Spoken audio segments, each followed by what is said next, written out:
Why? The most dangerous leaders are the ones you never see. There's a pattern emerging in Silicon Valley that nobody's talking about. The executives accumulating the most power aren't the ones giving TED Talks, posting daily on LinkedIn, or appearing in every board meeting. They're the ones who've perfected the art of strategic vanishing. Reed Hastings disappears for months into African safari lodges, unreachable even for Netflix board emergencies. During his absences, the company doesn't collapse, it thrives. Stock prices climb, decisions get made. The machine runs smoother without him. That's not coincidence. That's weaponized absence. Power Law 16 teaches us that absence increases respect and honor. But here's what Robert Greene didn't fully spell out. Calculated disappearance isn't just about creating scarcity. It's about forcing your organization to develop immunity to your presence. Every time you're not there and things still work,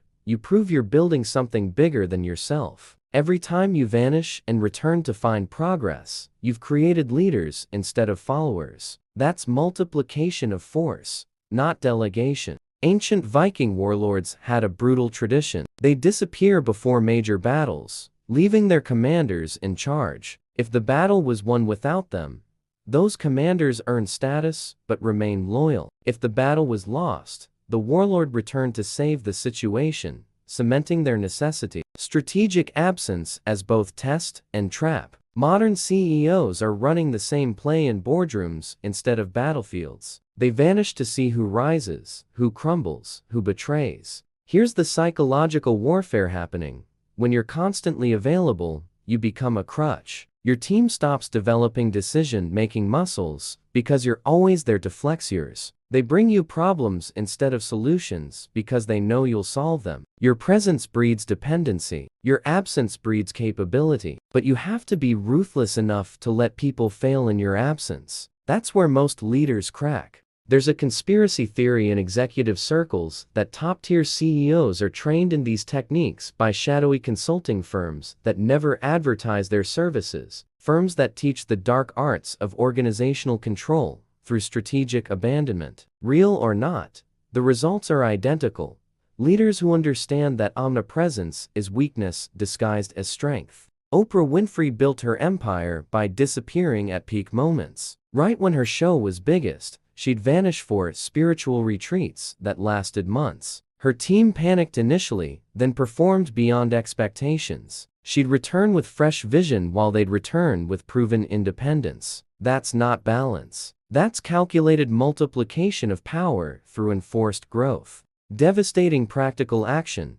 Identify your organization's biggest recurring crisis. Next time it emerges, don't solve it. Disappear instead. Make yourself unavailable for 48 hours minimum. Force your team to navigate it without you. Some will surprise you. Some will disappoint you. Both revelations are valuable intelligence for restructuring power distribution. If you've ever felt trapped by being indispensable, drop ghost in the comments. What responsibility are you clinging to that's actually shrinking your power? Hit that like button if the idea of disappearing to gain strength resonates. Subscribe because the next technique reveals why the most feared leaders never explain their absences, how silence becomes the ultimate corporate weapon. Corporate culture worships visibility, productivity, theater, performance for cameras, everyone trying to be seen, heard, noticed. Meanwhile, a different breed of executive is playing an entirely separate game. They're mastering invisibility as competitive advantage, and it's making them untouchable. Sheryl Sandberg, during her peak years at Facebook, would vanish into deep work sabbaticals where even Mark Zuckerberg couldn't reach her. No emails, no calls, complete radio silence. The company didn't just survive these blackouts, it thrived during them because her team knew she'd eventually return and evaluate everything. That future judgment created present excellence. Fear of the returning ghost made everyone sharper. Power Law 3 warns us, conceal your intentions. Constant visibility makes you readable, predictable, weak. When you disappear without explanation, nobody knows what you're plotting. Are you negotiating a merger? Planning layoffs? Developing a new strategy? The uncertainty creates anxiety that works in your favor. People fill the void with their own paranoia, which makes them easier to manage when you resurface. There's a dark pattern in how tech billionaires coordinate their disappearances. When multiple titans go dark simultaneously, markets move, speculation explodes. Some claim they're meeting in secret locations to divide territories. Others say it's coordinated psychological operations against competitors. The truth doesn't matter. The effect does. Mystery generates influence. Buddhist monasteries have a tradition called the long silence, where masters disappear for years without warning. Disciples must continue without guidance, developing their own wisdom or failing completely. When the master returns, they can instantly see who evolved and who stagnated. Corporate CEOs are running this exact experiment with quarterly disappearances instead of yearly ones. Your absence reveals truth that your presence always obscures. Ginni Rometty transformed IBM by implementing executive blackout windows, where senior leadership was simultaneously unreachable. Initially, middle management panicked. Then they started making decisions independently. Problem-solving accelerated. Innovation increased. The absence of executive hovering created space for actual leadership development. She wasn't abandoning ship. She was building captains. Lethal practical action. Create a personal, untouchable protocol for 2 consecutive days every month. During these windows, you're completely off-grid. No exceptions. No emergencies. Track what happens in your absence through indirect channels. Who tries desperately to reach you? Why? Who solves problems independently? Who collapses? Use this intelligence to permanently redistribute responsibilities. Type shadow in the comments. If you're realizing that being everywhere is making you matter nowhere, where are you over-present when you should be strategically absent? Leave a like. If these tactics are fundamentally shifting how you think about leadership, subscribe because I'm about to expose the psychological mechanism that makes people value what they can't access. What if your accessibility is destroying your authority? The uncomfortable truth. You're training people to disrespect you. Every instant reply, every dropped plan to attend someone else's emergency, every time you're available on demand. You're teaching the world that your time has no value, that your presence is abundant, that you're disposable. Meanwhile, ghost CEOs are running the opposite program, treating their time like plutonium, rare and dangerous to access. Marc Benioff at Salesforce implemented something controversial. CEO disappearance cycles, where he's completely unreachable for weeks. Not just hard to reach, literally impossible. The first few cycles nearly triggered board interventions. Then something shifted. The company stopped escalating minor issues. Leaders started thinking strategically instead of tactically. His absence forced organizational maturity that his presence was preventing. Law 25 demands we recreate ourselves constantly. But here's the hidden method. Disappear completely. Undergo radical transformation. Return as someone unexpected. Some executives use long absences to learn entirely new industries, develop unexpected skills, return with perspectives nobody anticipated. The absence provides cover for metamorphosis that would be impossible under constant observation. There's a concept from ancient Spartan warfare called the absent king strategy. Spartan kings would occasionally vanish from their armies for days during campaigns. Soldiers initially feared abandonment. Then they realized the king was testing them. When he returned,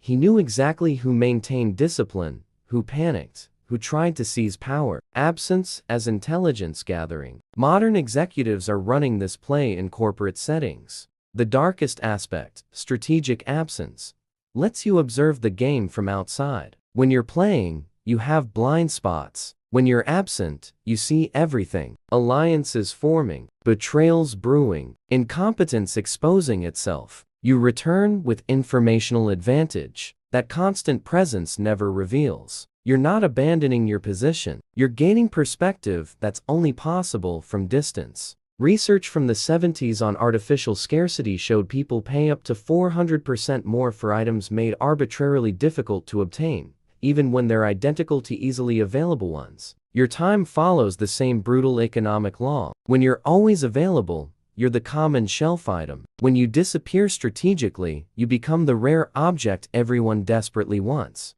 Relentless practical action. Institute monthly ghost periods where you're completely inaccessible. No exceptions. During these periods, observe from outside, through secondary sources, what unfolds in your absence. Who attempts to reach you? For what? Who solves problems alone? Who collapses? Use this intelligence to completely recalibrate where your power is poorly invested. Write void in the comments if you're seeing that being present everywhere is preventing you from seeing the complete game. Where do you need to create strategic absence to gain real perspective? Drop a like if these tactics are revealing uncomfortable truths about how you distribute your presence. Subscribe because I'm about to expose the final method CEOs use to make their absence worth more than 10 people's presence. When your absence becomes more valuable than your presence, the final level isn't just disappearing. It's making your absence actively work for you, creating value, moving pieces, shifting dynamics while you're literally doing nothing. Sounds impossible. It's exactly what separates common leaders from CEOs who control empires while sleeping. Jensen Huang at NVIDIA implements something radical: silence weeks, where he vanishes completely while the company faces critical decisions. Initially interpreted as abandonment, the pattern became clear. Every disappearance preceded breakthrough strategic moves. He wasn't escaping. He was processing information at depths that constant presence doesn't allow. The absence wasn't vacation. It was incubation of transformation. Here's the shadow mechanic. When you disappear, people internalize your voice. They ask themselves, what would they do? How would they react? You become a permanent mental presence, an internal advisor living in people's heads. It's corporate telepathic control. You don't need to be there. They carry a version of you that guides them even in your physical absence. Embodied power without present body. There's a fascinating conspiracy theory. Some CEOs don't disappear to rest, but to observe from afar through surveillance systems nobody knows about. Hidden cameras, communication monitors, loyal informants. They create the illusion of absence while maintaining total vision. Real or not, the psychological effect is identical. Nobody knows when they're being watched, so they behave as if they always are. Law 48, the most controversial, says, assume formlessness. Don't be definable. Constant presence makes you definable. Patterns emerge, weaknesses expose. But when you're a ghost, you become fluid, indefinable, impossible to predict or manipulate. Your enemies don't know how to attack what they can't locate. Your allies don't know how to betray who they can't pin down in commitments. Ancient Chinese strategists practiced something called the art of the empty fortress. They'd occasionally abandon their power positions completely, live as hermits for months, letting others assume control. When they returned, they had absolute clarity about who was loyal, who was competent, who was dangerous. The empty fortress revealed truths that the occupied fortress always concealed. Final and irreversible practical action: disappear completely for 1 week without preparing your team. Don't delegate, don't organize, don't facilitate, just vanish. Upon return, identify 3 systems or processes that failed in your absence. These are the systems holding you prisoner. Eliminate or rebuild them until your absence is irrelevant. Then disappear for 2 weeks. Continue the cycle until your presence is optional, not mandatory. Drop ethereal in the comments if you're ready to become a strategic ghost. What's the biggest availability trap keeping you visible when you should be invisible? Like this video if these techniques fundamentally changed how you see power and presence. Subscribe because nobody else is revealing these counterintuitive strategies from the most powerful CEOs on the planet. And share this with someone who's working themselves to death while losing power in the process.